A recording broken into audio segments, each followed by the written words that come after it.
দেখো বন্ধুরা, দেখো এই অটোপাস মিস্ত্রি ফ্লোরে টাইলস বসাচ্ছে। তাকে দেখো কত উঁচু করে মশলাগুলা দিয়েছে। এই অটোপাস মিস্ত্রি দিয়ে কাজ করালে কিন্তু বাড়ির মাহাজনের একবারে বাঁশ চলে যাবে। দেখো বন্ধুরা লেভেলটাকে দেখো। বন্ধুরা দেখো, দেয়াল কাটা কিন্তু একটা নতুন টেকনিক চলে এসছে। দেখো একটা সাইকেলের চেন দিয়ে কত সুন্দরভাবে এই মিস্ত্রি দেয়ালটাকে কাটছে। দেখো এতে কিন্তু খুব সহজভাবে এবং খুব তাড়াতাড়ি দেয়ালটা কাটা যায়। দেখো বন্ধুরা, দেখলে বুঝতে পারবে কত সুন্দরভাবে কাজটা করছে এই মিস্ত্রি। যদি মিস্ত্রির কাজ ভালো লেগে থাকে, বন্ধুরা, পাকা বাড়ি তৈরি করার সময় কিন্তু কলম ও গ্রেড বিম দুটোই দিতে হয়। তাই কলমের খাঁচাটা আগে তৈরি করেছে, তারপরে কিন্তু মিস্ত্রিরা গেট বিমের খাঁচাটা তৈরি করছে। গেট বিমের খাঁচার সঙ্গে কলমটাকে কত সুন্দরভাবে টানা দিয়ে দেবে, যাতে টেরা বেঁকা না হয় এবং সূক্ষ্মভাবে কিন্তু কাজটা করলো। যদি ভালো লেগে থাকে মিস্ত্রির ভিডিও। বন্ধুরা দেখো, এই জলের ট্যাঙ্কি গুলা কিন্তু অনেক মিস্ত্রিকে দেখেছি লোহার রড গুলোকে গরম করে তারপরে ফুটো গুলো করে, কিন্তু এই মিস্ত্রি সেটা না করে গ্যালান্ডার মেশিনের মধ্যে দুটো রডকে লাগিয়ে দিয়ে কত সুন্দর ভাবে ফুটোটা করছে, মানে কাটিং এক কথায় যাকে বলে কাটিংটা করছে। দেখো বন্ধুরা, একবার নিখুঁত করে কিন্তু কাজটা করছে মিস্ত্রি।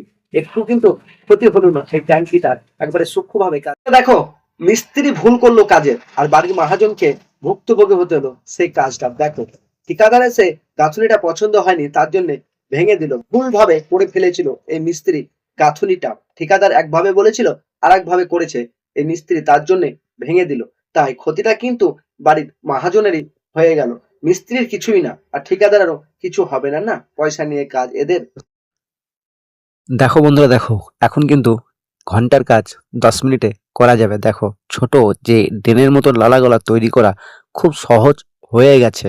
একটা 3 ইঞ্চি পাইপ দিয়ে খুব সুন্দরভাবে কিন্তু তৈরি করা যাবে ও শক্ত ও মজবুত হবে। দেখতে ছোট মনে হলেও ভিতরে কিন্তু গর্ত একটা বেশি রকমই থাকবে, গোলাকার দেখতে হবে। জল কিন্তু খুব সহজভাবে মরে যাবে এইটা দিয়ে, এবং তৈরি করতেও খুব অল্প সময়।